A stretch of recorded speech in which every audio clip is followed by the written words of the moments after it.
Greetings and welcome to Crescent Research Center's Expert Interview Series. Today we will discuss how the emerging post-crisis realities in the Middle East and the advancing peace process in the South Caucasus are reshaping regional security strategic partnerships and connectivity across wider Eurasian landscape. And it is my honor to introduce you our today's special guest, His Excellency Lieutenant General Ben Hodges. He is the former commander of U.S. Army in Europe. Thank you for joining us today, sir. Terrell, thank you very much for the privilege. Okay, looks like we're having a deal between the U.S. and Iran. And now that the hottest period is over, what realities, in your opinion, has this crisis created for the Middle East region and the global world? Well, I have to say that I am skeptical about this supposed deal. It's a memorandum of understanding, not really an agreement. On almost every one of the 14 points of the memorandum, Iran comes out ahead. This, I think, we're going to be looking back at this as a terrible failure, a strategic failure by the United States. And the Iranian side will come out of this stronger.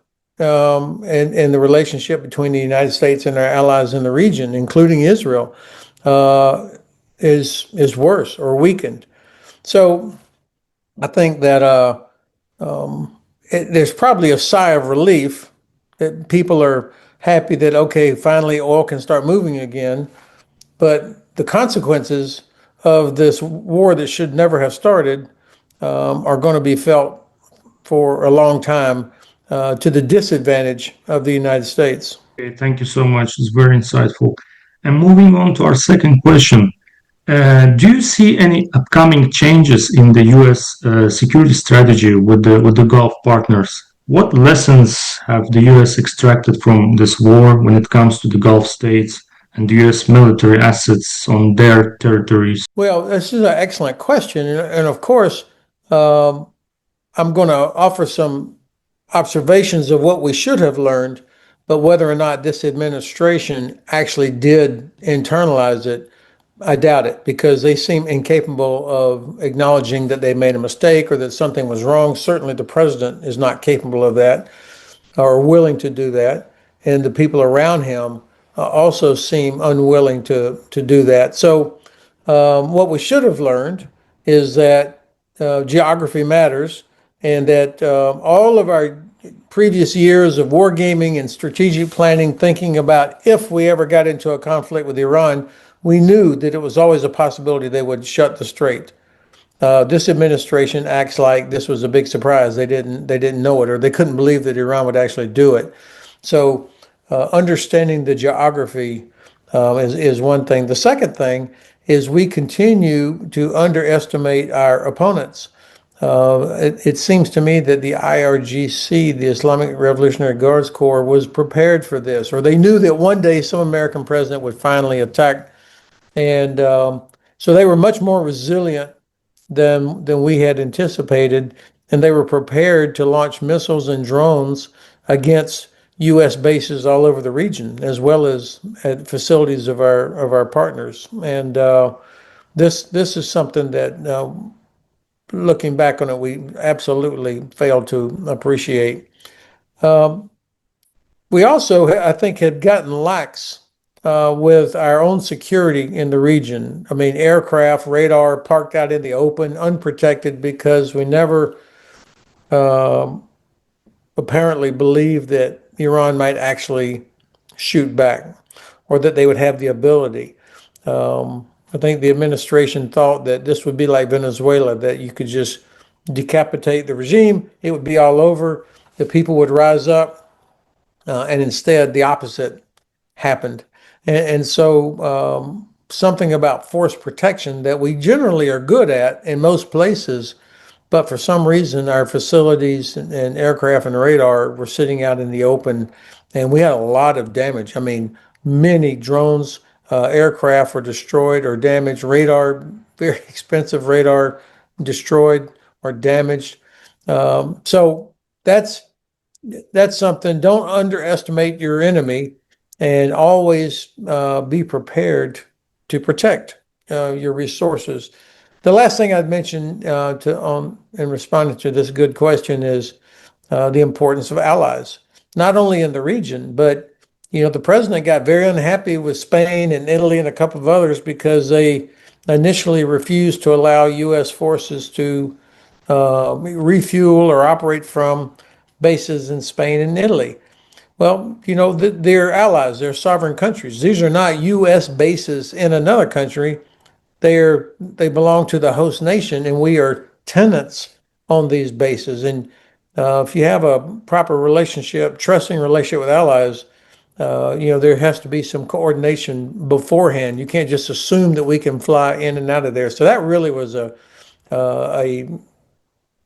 poor judgment on the part of the administration. These are really interesting points, General. And now on to our final question. So the South Caucasus is now gradually entering the era of peace. Last year, the leaders of Azerbaijan, Armenia, and the US have signed a joint declaration to end the decade-long conflict.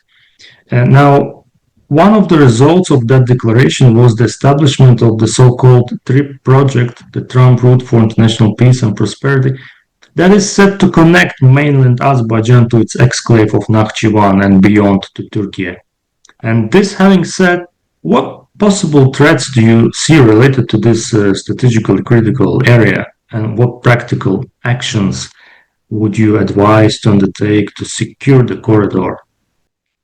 Well, of course, this is the last thing that the Kremlin wants. They do not want to see Azerbaijan, Armenia, Georgia, anybody in the region having a strong, healthy relationship with the West, not just the United States, but with the West. And so I think just as they have done in Georgia, I can imagine the Kremlin will do all they can to undermine this project and this process.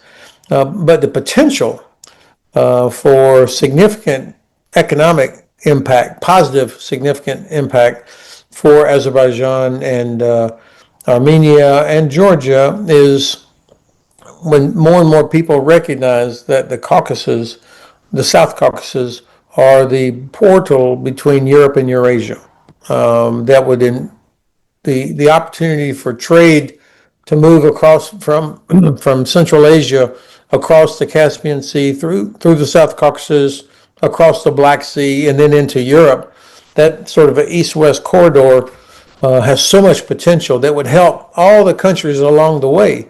Again, only the Russians are opposed to this because they prefer that traffic goes through Russia and that they control the oil and gas and the commerce between Central Asia and the West. So I think that they will attempt to undermine it in different ways, as they have undermined attempts at projects in Georgia. I don't know now how Iran in this post MOU era, what will be their actions. I mean, for them, Russia has been their only real friend and vice versa. And so the Caspian Sea has, been a route for trade and aid between Russia and Iran that enables them to bypass sanctions and other challenges. So Iran will be watching closely to decide, is this a good thing or not? I think that's something that I will be watching. Well, thank you, General, for sharing your thoughts with us. They for sure helped us to clarify certain things related to the ongoing challenges, not only in the region, but broadly. Thank you for your time. And to our audience, I would like to thank you for joining Crescent Research Center's expert interview series, and stay with us for more interesting discussions. Thank you.